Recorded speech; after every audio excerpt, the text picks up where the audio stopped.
This world is not conclusion.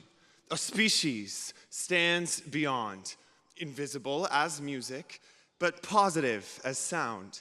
It beckons and it baffles, philosophy don't know, and through a riddle, at the last, sagacity must go.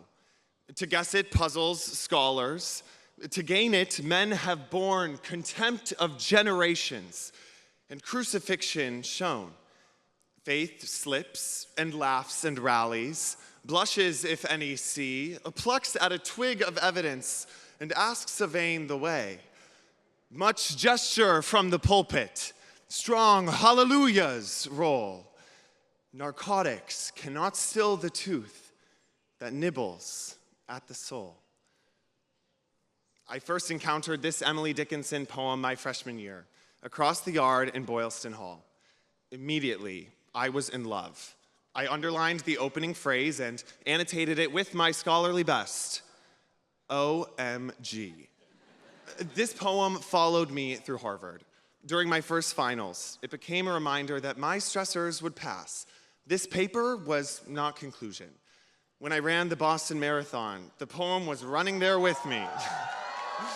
That pain cave, thankfully, not conclusion either. And now today, we gather here to celebrate not conclusion, but commencement.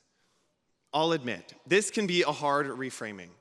For me, Harvard has often felt like an end rather than a beginning.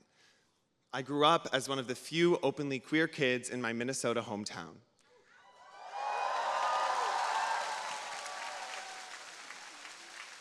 And I applied to Harvard, not just for the academic experience, but for the personal space, to fully explore who I was, alongside incredible peers from around the world who were all seeking to do the same. So to finally get here, just for Emily Dickinson to tell me that this isn't conclusion, thanks, Emily. But 4 years later, I can see that's the paradox we face.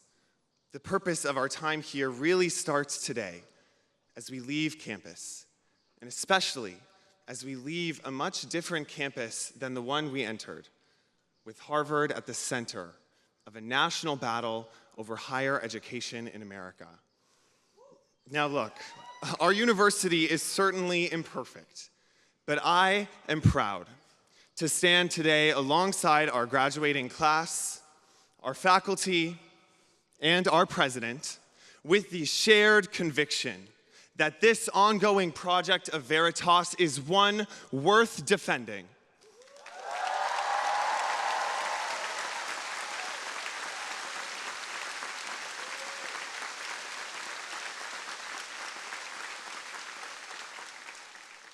And let us be comforted by the knowledge that this community, our community, has led the way through chaos before.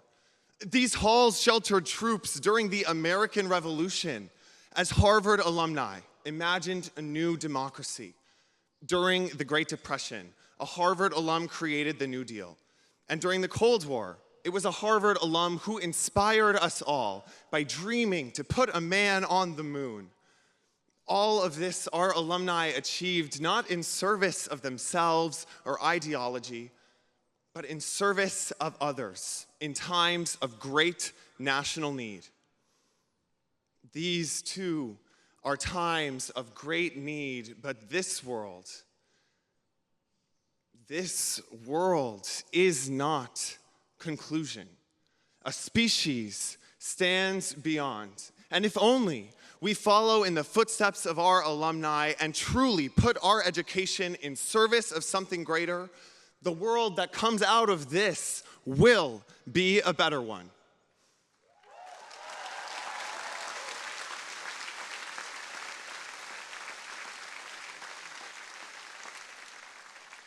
You can try to shirk this charge of service, but Emily Dickinson knows that it will chase you down. Narcotics cannot still that tooth that nibbles at the soul. I pray, in whatever world finds you next, in whatever stands beyond Harvard, when that tooth bites, listen to what it tells you, because this world is not conclusion, class of 2025, this is commencement.